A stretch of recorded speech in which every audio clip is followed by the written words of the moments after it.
While progress has been made in breaking down the mental health stigma, underserved communities, especially Black males, continue to have challenges.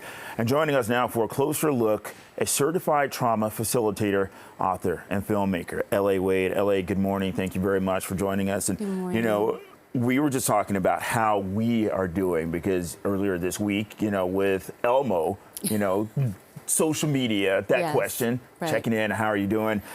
Let's advance that. Okay. I think that we're doing the best that we can. I think that we don't give ourselves enough grace to say, things are hard, things are not what I would like them to be.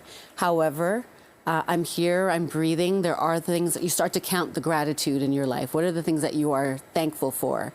And so while things might be harder for you, that kind of helps you get through it sometimes when you count what you do have versus what you don't. Okay, L.A., let's kind of, go even further here because we're talking about, mental health, breaking down the stigma, not only in the Black community, Latino, Indigenous community, these other, minority communities where it's not commonplace to talk about therapists. And, we were just talking about this. You got to audition your therapist, right? Yeah, absolutely. I think it comes down to being part of a home and a host place. A lot of people in Canada are coming from a different place. So they've been primarily socialized in cultures that don't even recognize trauma, don't recognize mental health issues as a real thing.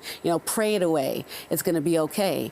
But in their host space, come on now, in their host space, which is Canada, this beautiful country that we live in, there's a lot more resources. There's a lot more discussion happening in ways that we're not even used to speaking about.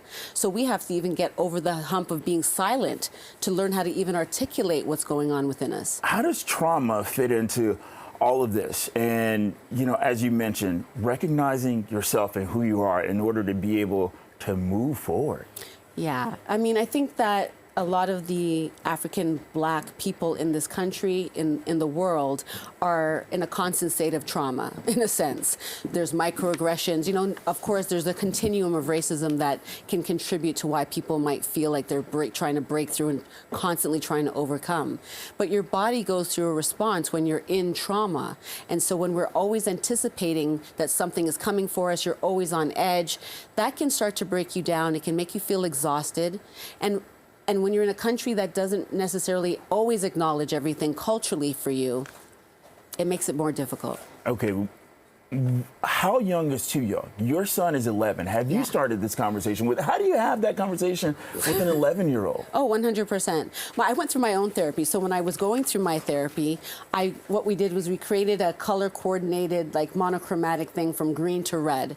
And I was able to work with him to say, this is a green day. It's like Walt Disney, here we come. Whereas on the other end, when it was a red day, it was like, I really need help today. So when I asked him, brought him into my therapy with me so that he has a language around mom's having a hard time here. Okay, what do you want to leave the audience with today so that we can go out and take charge of our mental health and not be ashamed or afraid? That's such a great question. I think what we want to do is we want to be truthful with ourselves and hold ourselves accountable, which is really difficult.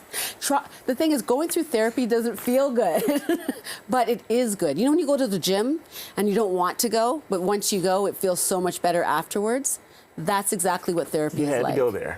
You had to go there. Certified trauma facilitator, author, and filmmaker, L.A. Wade. Thank you. Thank you. Thank you.